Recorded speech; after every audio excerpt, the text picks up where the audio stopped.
Hello guys, ഇന്ന് എനിക്ക് ഒത്തിരി വിശേഷങ്ങൾ പറയാനുണ്ട്. ഇന്ന് രാത്രി കഴിക്കാനായിട്ട് അപ്പവും മുട്ടക്കറിയും ആയിരുന്നേ. അതൊക്കെ കഴിച്ച് കിടന്നുറങ്ങി. പിറ്റേന്നായപ്പോഴത്തേക്കും ഞങ്ങളുടെ അവിടെ മീൻ കൊണ്ടുവരുന്ന അപ്പം വന്നിട്ടുണ്ടായിരുന്നേ. അപ്പോൾ കൊണ്ടുവന്നത് നല്ല കായൽ ഞണ്ടും കരിമീനും വരച്ചിലും ഒക്കെ ആയിരുന്നേ. കൂടുതലും പുഴമീനാണ് കൊണ്ടുവന്നിട്ടുള്ളത്. ഇന്ന് എൻ്റെ സൗണ്ട് ഒട്ടും ശരിയല്ല കേട്ടോ. ജലദോഷമൊക്കെ വന്നിട്ട് തൊണ്ട അടഞ്ഞിരിക്കുവാണേ. അതുകൊണ്ടാണ് സൗണ്ടിനൊരു വ്യത്യാസം. പുഴമീൻ മാത്രമല്ല, നമുക്ക് കടലിലെ മീനും കിട്ടിയിട്ടുണ്ടായിരുന്നു. പക്ഷെ അത് മുറിച്ചപ്പോഴത്തേക്കും പുറം മൊത്തവും പച്ച കളറിന്. ഇതിനെയാണ് ഈ പച്ചച്ചൂര എന്ന് പറയുന്നത്. ഞാനൊരു യാത്ര പോകാനായിട്ട് പോവുകയാണേ. വേറെ എവിടെയുമല്ല, വാഗമണിലോട്ടാണ് കേട്ടോ പോകുന്നത്. സോ പോകുന്നതിന് മുന്നേ ഞാൻ തിരിച്ച് ഫ്ലാറ്റിലോട്ട് പോകാൻ നേരം നന്നായിട്ട് വിളഞ്ഞു നിൽക്കുന്ന ഒരു ക്യാബേജ് ഉണ്ടായിരുന്നു. അപ്പം ഞാൻ ചോദിച്ചു, ഞാൻ എന്നാൽ പിന്നെ അതിൽ നിന്ന് കുറച്ചെടുത്തോട്ടെ എന്ന്. അപ്പോൾ അച്ഛനാണ് ഈ കൃഷിയൊക്കെ ചെയ്യുന്നത്. അപ്പോൾ എന്നോട് പറഞ്ഞു, നിനക്ക് ആവശ്യമുള്ളതെല്ലാം എടുത്തോളാൻ പറഞ്ഞു. അങ്ങനെ ഞാൻ എന്ത് ചെയ്തു, അതിൽ നിന്നൊരു അത്യാവശ്യം വിളഞ്ഞൊരു ക്യാബേജ് പറിച്ചെടുത്തിട്ടുണ്ട്. സോ അതിൻ്റെ ഇലയൊക്കെ കളഞ്ഞതിന് ശേഷം അതിൻ്റെ അകത്തുള്ള ബോൾ പോലത്തത് മാത്രമല്ലേ നമ്മൾ യൂസ് ചെയ്യാറുള്ളൂ. സോ അതിങ്ങനെ പൊട്ടിച്ചെടുത്തതിന് ശേഷം അപ്പോൾ ഞാൻ ഇങ്ങനെ നോക്കിക്കൊണ്ടിരുന്നപ്പോൾ മോള് വിചാരിച്ചു ഇത് കഴിക്കുന്ന എന്തൊരു ഫ്രൂട്ടായിരിക്കുമെന്ന്. അങ്ങനെ ഞാൻ എന്ത് വീഡിയോ എടുത്താലും ഞാൻ ആദ്യം കൊണ്ട് കൊടുക്കുന്നത് കഴിക്കാനായിട്ട് അവൾക്കാണ്. അപ്പോൾ ഞാൻ വിചാരിച്ചു ഈ ക്യാബേജ് അവൾക്ക് കൊടുക്കുന്നത്. അവളെല്ലാം റെഡിയായിട്ട് അവിടെ ഇരിപ്പുണ്ട്.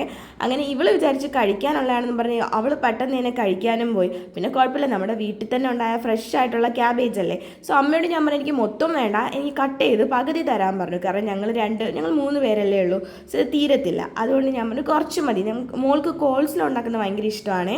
അപ്പോൾ അതുണ്ടാക്കാമെന്ന് വിചാരിച്ചു. അങ്ങനെ ഞങ്ങളുടെ ട്രിപ്പ് സ്റ്റാർട്ട് ചെയ്തിട്ടുണ്ട്. ഞങ്ങളപ്പോൾ പോയിക്കൊണ്ടിരിക്കുന്നത് വാഗമണിലോട്ടാണ്. അപ്പോൾ മോളെ കൊണ്ടുപോയിട്ടില്ല കേട്ടോ. പോകുന്ന വഴിക്ക് നല്ല മീൻകറിയും പൊറോട്ടയും കഴിച്ചിട്ടുണ്ടായിരുന്നു. അങ്ങനെ ഏകദേശം ഒരു ഉച്ചയൊക്കെ ആയപ്പോഴത്തേക്കും ഞങ്ങൾ വാഗമണിൽ എത്തിയിട്ടുണ്ടായിരുന്നേ.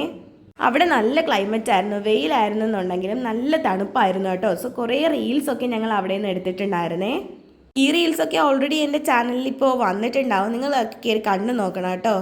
നമ്മുടെ നാട്ടിലാണെന്നുണ്ടെങ്കിൽ ഇതുപോലെ ഉച്ച സമയത്ത് വെയിലത്തൊന്നും ഇതുപോലെ ഇറങ്ങി നടക്കാൻ പറ്റില്ല കേട്ടോ. പിന്നെ ഞങ്ങൾക്കൊരു അബദ്ധം പറ്റിയത് ഈ ഒരു റിസോർട്ട് ബുക്ക് ചെയ്തതായിരുന്നേ. മേക്ക് മൈ ട്രിപ്പിൽ ഓൾറെഡി ഞങ്ങൾ പേയ്മെൻ്റ് എല്ലാം കൊടുത്ത് ബുക്ക് ചെയ്തായിരുന്നു. പക്ഷേ റോഡ് വളരെ മോശമായിരുന്നു കേട്ടോ. ഈ റിസോർട്ടിലോട്ട് പോകുന്ന ബാക്കിയെല്ലാം നല്ലതായിരുന്നു. അവിടെയുള്ള ആൾക്കാരായാലും എല്ലാവരും ഭയങ്കര കാര്യമായിരുന്നു. പക്ഷേ ഫുഡ് കിട്ടാനൊക്കെ ഭയങ്കര പാടായിരുന്നു. പിന്നെ ഞങ്ങൾ ആ അങ്കിളിനോട് പറഞ്ഞപ്പോഴത്തേക്കും ഞങ്ങൾക്ക് എങ്ങനെയെങ്കിലും ഫുഡ് എത്തിച്ച് തന്നിട്ടുണ്ടായിരുന്നു. അങ്ങനെ ഉച്ചയ്ക്ക് നല്ല ചോറായിരുന്നേ കൊണ്ടു തന്നത്, നല്ല പൊതിച്ചോറ്. പക്ഷേ എടുത്ത് പറയേണ്ടതായിട്ടുള്ളത് അടിപൊളി പൊതിച്ചോറായിരുന്നു. നല്ല ചെമ്മീൻ ചമ്മന്തിയൊക്കെ അതിൻ്റെ കൂടെ ഉണ്ടായിരുന്നേ. ഈ റിസോർട്ടിന് ചുറ്റുമുള്ള ക്ലൈമറ്റും ആ ഒരു ഭംഗിയൊക്കെ അത് അടിപൊളിയായിരുന്നു. ആകെ ഒരു പ്രശ്നം ഞങ്ങൾക്ക് തോന്നിയത് ആ ഒരു റോഡിൻ്റെ പ്രശ്നമാണ്. ഞങ്ങളത് അങ്കിളിനോട് പറഞ്ഞിട്ടുണ്ടായിരുന്നേ. ഞങ്ങൾ പറഞ്ഞു, അപ്പോഴത്തേക്കും പറഞ്ഞു ഗവൺമെൻറ്റിൽ കൊടുത്തിട്ടുണ്ട്, അപ്പോൾ ഉടനെ തന്നെ റോഡ് ശരിയാവുമെന്ന് പറഞ്ഞിട്ടുണ്ടായിരുന്നു. ഇതൊക്കെ കണ്ടപ്പോഴത്തേക്കും എനിക്ക് ഭയങ്കരമായിട്ട് മിസ് ചെയ്തത് എൻ്റെ മോളെയായിരുന്നു കേട്ടോ. അവളെ ഞങ്ങൾ കൊണ്ടുവന്നിട്ടില്ലായിരുന്നു. കാരണം അവൾക്ക് ചിലപ്പോൾ ഈ തണുപ്പൊക്കെ അടിച്ചു കഴിഞ്ഞാൽ ഇനി വയ്യായിക വല്ലതും വരുമെന്ന് വിചാരിച്ചിട്ട് ഞങ്ങൾ അവളെ കൊണ്ടുവന്നില്ല. സോ ഞാനും ബിനോയ് ചേട്ടൻ്റെ ഫ്രണ്ട് പ്രണവിൻ്റെ വൈഫുമായിട്ടാണ് വന്നത്.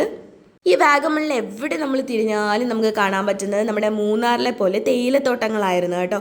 സോ വാഗമണിൽ വന്നതിന് ശേഷം ഈ തേയിലത്തോട്ടങ്ങൾ കണ്ട് വയ്യ, അത്രയ്ക്കും ഉണ്ടേ. അവിടെ നമ്മുടെ റിസോർട്ടിൽ കുറേ ടോയ്സ് ഒക്കെ ഉണ്ടായിരുന്നത്, വരുന്ന കുട്ടികൾക്കൊക്കെ കളിക്കാനായിട്ട്. പിന്നെ കൊച്ചില്ലാത്തതുകൊണ്ട് ഞാൻ തന്നെ അതിൽ കയറി കുറച്ച് നോക്കിയിട്ടുണ്ടായിരുന്നേ. നല്ല രസമായിരുന്നു. പക്ഷെ അപ്പോഴും ഞാൻ പറയുന്നുണ്ടായിരുന്നു ഈ വീഡിയോ ഇനി ധ്രുവിമോൾ കാണണ്ട, കണ്ടു കഴിഞ്ഞാൽ അവൾക്ക് ഭയങ്കര സങ്കടമാവുകയും ഞങ്ങളവളെ പറ്റിച്ചിട്ടിട്ട് പോയെന്ന് പറഞ്ഞിട്ട്. സത്യം പറഞ്ഞാൽ നമ്മുടെ ഈ കൊടും ചൂടിന് ആ ഒരു തണുപ്പിലോട്ട് പോയപ്പോഴത്തേക്കും ഭയങ്കര ഒരു കൂളിംഗ് ആയിരുന്നു കേട്ടോ. ഭയങ്കര ഒരു എന്താ പറയുക, ഒരു ഫീലായിരുന്നു. നമ്മുടെ ആ റിസോർട്ടിൽ നിന്ന് ഇങ്ങനെ നേരെ വാതിൽ തുറക്കുമ്പോൾ കാണുന്നത് ഈ മഞ്ഞ് മൂടി കിടക്കുന്ന താഴ്വാരങ്ങളായിരുന്നേ. നമ്മുടെ ഈ മലയും എൻ്റെ ഒരു സ്വപ്നത്തിൽ നമ്മുടെ ഒരു സ്വർഗ്ഗം എന്നൊക്കെ പറയത്തില്ലേ, അതുപോലത്തെ ഒരു എഫക്റ്റ് ആയിരുന്നേ. കുറച്ച് കഴിഞ്ഞപ്പോൾ ഭയങ്കര ലക്കായിട്ട് തന്നെ മഴ പെയ്യാൻ തുടങ്ങി. മഴ പെയ്തപ്പോൾ എന്ത് രസമായിരുന്നെന്നറിയോ, മഴയും. പിന്നെ നമ്മുടെ അവിടെ ആ റൂമിൻ്റെ ഫ്രണ്ടിൽ ഒരു ഊഞ്ഞാലുണ്ടായിരുന്നേ. കുറച്ച് കഴിയുമ്പോൾ അത് ഫുള്ള് നനഞ്ഞിട്ടുണ്ടായിരുന്നു. എന്നാലും ഞങ്ങൾ കുറച്ച് നേരം അതിലൊക്കെ ഇരുന്നു. പിന്നെ അവിടെ നിൽക്കാൻ തന്നെ ഭയങ്കര, എന്ന് വെച്ചാൽ നമുക്കൊരു ജാക്കറ്റിലാണ് നിൽക്കാൻ പറ്റില്ല, അത്രയ്ക്കും തണുപ്പായിരുന്നു. ഇടയ്ക്ക് വെച്ചിട്ട് അമ്മയൊക്കെ കോൾ ചെയ്തപ്പോഴത്തേക്കും എനിക്ക് ചോദിച്ചായിരുന്നു എങ്ങനെ ഉണ്ട് ക്ലൈമറ്റ്. ഞാൻ പറഞ്ഞു, അമ്മ തണുപ്പ് കാരണം ഇരിക്കാൻ വയ്യ. അപ്പോൾ അമ്മ പറയുന്നുണ്ട് ഇവിടെ ചൂടെടുത്ത് ഉരുകുവാന്ന്. മഴയും തണുപ്പും മഞ്ഞും ഈ ഫോഗൊക്കെ ഇറങ്ങിയിട്ടുണ്ടല്ലോ, ആ ക്ലൈമറ്റൊക്കെ ഭയങ്കര രസമായിരുന്നേ. പിന്നെ നമുക്ക് രാത്രി തീ കായാനായിട്ട് അവിടെ ഒരു ഫയർ പ്ലേസ് ഉണ്ടായിരുന്നേ. ഒരുപാട് ചെടികളും ഉണ്ടായിരുന്നു. പിന്നെ ഇവിടുത്തെ ഒരു പ്രത്യേകത വെച്ചാൽ എവിടെ തിരിഞ്ഞാലും നമുക്ക് കാണാൻ പറ്റുന്ന കുറേ കാട്ടുപേരയ്ക്ക. സോ ഞങ്ങൾ കുറേ കാട്ടുപേരയ്ക്കൊക്കെ അവിടെ നിന്ന് പറിച്ചിട്ടുണ്ടായിരുന്നേ. ഞങ്ങൾക്ക് ഇവിടെ റിസോർട്ടിൽ കയറിയതിന് ശേഷം പിന്നെ ഞങ്ങൾക്ക് പുറത്തോട്ട് ഇറങ്ങാൻ പറ്റില്ല, കാരണം ആ റോഡ് ഭയങ്കര മോശമായിരുന്നു. സോ ഞങ്ങൾ വിചാരിച്ചു ആ ഒരു ദിവസം റിസോർട്ടിൽ സ്റ്റേ ചെയ്യാന്ന്. എന്നിട്ട് അതിൻ്റെ പരിസരത്തിന് നോക്കിയപ്പോഴത്തേക്കും ഒരു ഓറഞ്ച് മരത്തിൽ നിറച്ച് ഓറഞ്ച് ഉണ്ട്. പിന്നെ ഞാൻ പറഞ്ഞ പോലെ പേരയ്ക്ക പേരയ്ക്ക എന്ന് പറയുമ്പോൾ അവിടെ എവിടെ തിരിഞ്ഞാലും പേരയ്ക്ക തന്നെയാണ്. പക്ഷേ ഈ പേരയ്ക്കൊക്കെ ഒരു പ്രത്യേകത എന്ന് വെച്ചാൽ നമ്മുടെ നാട്ടിൽ കാണുന്ന പച്ച പേരയ്ക്ക അല്ല കേട്ടോ. ഇത് നമ്മുടെ അകം ഇല്ലേ, അകം നല്ല ചുമന്ന കളറുള്ള പേരയ്ക്കയാണേ. നമ്മൾ താമസിക്കുന്ന റിസോർട്ടിൻ്റെ താഴെ തന്നെ ഒരു ചെക്ക് ഡാം ഉണ്ടായിരുന്നേ. അപ്പോൾ അങ്ങോട്ട് പോകാനായിട്ട് ഞങ്ങൾ കുറേ ശ്രമിച്ചു. പക്ഷേ അവിടെ തന്നെ ഒരു പ്രൈവറ്റ് പ്രോപ്പർട്ടി ആയതുകൊണ്ട് അങ്ങോട്ട് നമുക്ക് എൻട്രി ഇല്ലായിരുന്നു കേട്ടോ. സോ കുറേ നേരം അവിടെയൊക്കെ നടന്നു. സ്വിഗ്ഗിയോ അങ്ങനെ ഒന്നും ഈ സ്ഥലത്തോട്ട് വരത്തില്ല കേട്ടോ. ഇതൊരു കുന്നിൻ്റെ മണ്ടയിലാണേ. സോ വിശപ്പടക്കാനുള്ള ആകെയുള്ളൊരു വഴി എന്ന് പറയുന്നത് ഈ കാട്ടുപേരയ്ക്കാണ്. അങ്ങനെ ഞങ്ങൾ ഇഷ്ടം പോലെ കാട്ടുപേരയ്ക്ക് അവിടെ നിന്ന് പറിച്ചെടുത്തിട്ടുണ്ടായിരുന്നു. അപ്പോഴത്തേക്ക് അതിനിടയ്ക്ക് എനിക്കൊരു പഴുത്ത പേരയ്ക്ക് കിട്ടി. അതിങ്ങനെ കടിച്ചപ്പോഴത്തേക്ക് നമ്മുടെ പണ്ടത്തെ സമയത്തുണ്ടായിരുന്ന ഒരു ചുമന്ന പേരയ്ക്കായിരുന്നേ. സോ മൗണ്ടെയിൽസ് എന്ന് പറയുന്ന റിസോർട്ടിലാണ് ഞങ്ങൾ സ്റ്റേ ചെയ്തത്. ഫുഡൊക്കെ വേണമെങ്കിൽ നമ്മൾ നേരത്തെ പറയണം. അങ്ങനെ ഞങ്ങൾ ബാർബിക്യൂ പറഞ്ഞിട്ടുണ്ടായിരുന്നു. അപ്പോൾ ഞങ്ങൾ തന്നെ പ്രിപ്പയർ ചെയ്യാമെന്നൊക്കെ പറഞ്ഞിട്ടാണ് ഓർഡർ കൊടുത്തത്. പക്ഷേ സമയമായപ്പോഴത്തേക്കും ഭയങ്കര മടിയായി. അങ്ങനെ അവർ തന്നെ ഞങ്ങൾക്ക് എല്ലാം പ്രിപ്പയർ ചെയ്ത് തന്നിട്ടുണ്ടായിരുന്നേ. സോ വിശന്ന് കറങ്ങി കേട്ടോ. 8:30 ആയി ഫുഡ് കിട്ടി ശരിയായപ്പോഴത്തേക്കും. അങ്ങനെ പക്ഷേ അവരുണ്ടാക്കിയ ആ ഫുഡെന്ന് പറയുന്നത് സൂപ്പറായിരുന്നു. നല്ല ആ ഒരു തണുത്ത ക്ലൈമറ്റിൽ നല്ല ചൂടായിട്ടുള്ള ഈ ഒരു ചിക്കൻ കിട്ടിയപ്പോഴത്തേക്കും ഭയങ്കര എന്ന് വെച്ചാൽ ഞങ്ങൾക്ക് അത്രയ്ക്കും വിശപ്പുണ്ടായിരുന്നു. അതിൻ്റെ കൂടെ ഞങ്ങൾ സാലഡ് കുറച്ച് എക്സ്ട്രാ വേണമെന്ന് പറഞ്ഞിട്ടുണ്ടായിരുന്നേ. ഞങ്ങൾ പറഞ്ഞതനുസരിച്ച് അവർ സാലഡും മയണൈസും ഞങ്ങൾക്ക് എക്സ്ട്രാ തന്നിട്ടുണ്ടായിരുന്നു. പക്ഷേ എൻ്റെ പൊന്നെ എന്ത് ടേസ്റ്റ് ആയിരുന്നു എന്നറിയാം. മേ ബി ഞങ്ങൾ അത്രയും വിശന്നിരുന്നതുകൊണ്ടായിരിക്കാം.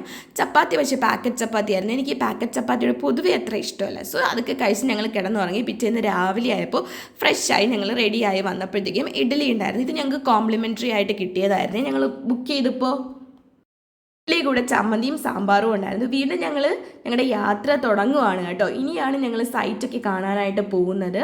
സോ ആദ്യം പോകുന്ന വഴിക്ക് തന്നെ നിറയെ തേയിലത്തോട്ടം. അപ്പോൾ തേയിലത്തോട്ടത്തിൽ നിന്ന് ഞങ്ങൾ ഫോട്ടോസൊന്നും എടുത്തിട്ടുണ്ടായിരുന്നില്ല. അങ്ങനെ ഞങ്ങൾ കുറച്ച് അവിടെ നിർത്തിയിട്ട് കുറേ ഫോട്ടോസ് അവിടെ നിന്ന് ആദ്യം എടുത്തു.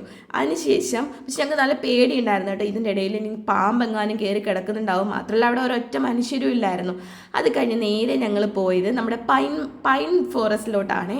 പൈൻ ഫോറസ്റ്റ് ചെന്നപ്പോൾ തന്നെ കുറേ ഫോട്ടോസൊക്കെ ഇങ്ങനെ ഫ്രെയിം ചെയ്ത് വെച്ചേക്കുന്നത്. നമുക്കും അതുപോലത്തെ ഫോട്ടോസൊക്കെ എടുത്തു തരാമെന്ന് പറഞ്ഞു. പിന്നെ ഞങ്ങളുടെ കയ്യിൽ നല്ല അത്യാവശ്യം ഫോണൊക്കെ ഉള്ളതുകൊണ്ട് ഞങ്ങളത് ചൂസ് ചെയ്തില്ല. പിന്നെ റീൽസ് ഇടാൻ വേണ്ടിയിട്ട് ഞാനും വിനോയ് ചേട്ടനും ഇഷ്ടംപോലെ വീഡിയോസ് അവിടെ നിന്ന് എടുത്തിട്ടുണ്ടായിരുന്നേ. വീഡിയോ ചെയ്യാൻ വിളിച്ച വിനോയ് ചേട്ടന് ഭയങ്കര നാണവും ഭയങ്കര മടിയുമാണ്. പക്ഷെ ഞാൻ പറയുന്ന എല്ലാം തന്നെ ചെയ്തു തന്നിട്ടുണ്ടായിരുന്നേ. അവിടെ നിന്ന് നേരെ പോയത് നമ്മുടെ ഫ്ലവർ ഗാർഡനിലോട്ടാണ്. അവിടെ ചെന്നപ്പോഴത്തേക്കും ഒരു വലിയൊരു പുലി നിൽക്കുന്നതാണ്ട്. അപ്പോൾ ഞാൻ വിചാരിച്ചു ഇത് ശരിക്കും ഒറിജിനലാണ്. കാരണം എന്ന് വെച്ചാൽ കണ്ടു കഴിഞ്ഞാൽ നമുക്ക് അതുപോലെ തന്നെ രാത്രിയൊക്കെ കാണുകയാണെന്നുണ്ടെങ്കിൽ ശരിക്കും നമ്മൾ പേടിച്ചു പോവേ. കുറേ നേരം ആദ്യം ഞങ്ങൾ കയറണ്ടെന്നാണ് വിചാരിച്ചത്. വേറൊന്നും കണ്ടല്ല, ഭയങ്കര വെയിലായിരുന്നു കേട്ടോ. നമ്മൾ പിറ്റേന്നായപ്പോഴത്തേക്കും സോ വെയിലാണെങ്കിലും അതിലൊരു അത്ര തണുപ്പില്ലാത്തൊരു വെയിലായിരുന്നു. സോ ഞങ്ങൾ പിന്നെ ഇവിടെ ഈ രാത്രി വരുന്നതാണ് കേട്ടോ രസം.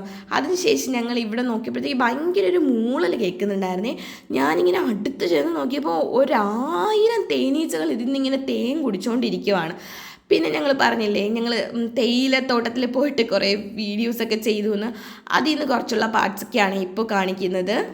പോകുന്ന വഴി മൊത്തം ഞങ്ങൾ ഫുഡ് കഴിക്കാനായിട്ട് നോക്കുമായിരുന്നു. ഒരു കടയും കാണാനില്ല. ഏറ്റവും അവസാനം പാഞ്ചാലിമേട് എത്താറായപ്പോഴത്തേക്കും ഒരു ഹോട്ടലിൽ കയറി അവിടെ നിന്ന് ഫുഡ് കഴിച്ചപ്പോഴത്തേക്കും വയറ് ഭയങ്കരമായിട്ട് നിറഞ്ഞു പോയി. പിന്നെ ഫുഡ് അത്ര രസമൊന്നും ഇല്ലായിരുന്നു കേട്ടോ. പിന്നെ ഞങ്ങൾ പാഞ്ചാലിമേട്ടിലോട്ട് കയറാനായിട്ട് പറ്റില്ല. കാരണം ഫുഡ് കഴിച്ച് നന്നായിട്ട് ഞങ്ങളുടെ വയറ് നിറഞ്ഞു പോയി. പിന്നെ അടുത്തുണ്ടായിരുന്ന ഒരു ഷോപ്പിൽ പോയിട്ട് അവിടെ നിന്ന് കുറേ ഉപ്പിലിട്ട സാധനങ്ങളൊക്കെ വാങ്ങി കഴിച്ചിട്ടുണ്ടായിരുന്നു. അവിടെ നിന്ന് കുറച്ച് ടോയ്സൊക്കെ വാങ്ങിയിട്ടുണ്ടായിരുന്നേ. അവിടെ ഉണ്ടായിരുന്ന ചേട്ടൻ ഭയങ്കര നല്ല ചേട്ടനായിരുന്നു. ആ ചേട്ടൻ ഒരു ടോയൊക്കെ എടുത്തിട്ട് ഇത് നല്ലതാണെന്നൊക്കെ പറഞ്ഞ് ഞങ്ങൾക്ക് കാണിച്ചു തന്നിട്ടുണ്ടായിരുന്നു. പിന്നെ ഞങ്ങൾ അവിടെ നിന്ന് തിരിച്ചു ഞങ്ങളൊരു 9 മണിയൊക്കെ ആയപ്പോഴത്തേക്ക് ആറ്റിങ്ങലെത്തി. അവിടെ നിന്ന് KFCയും കഴിച്ചു.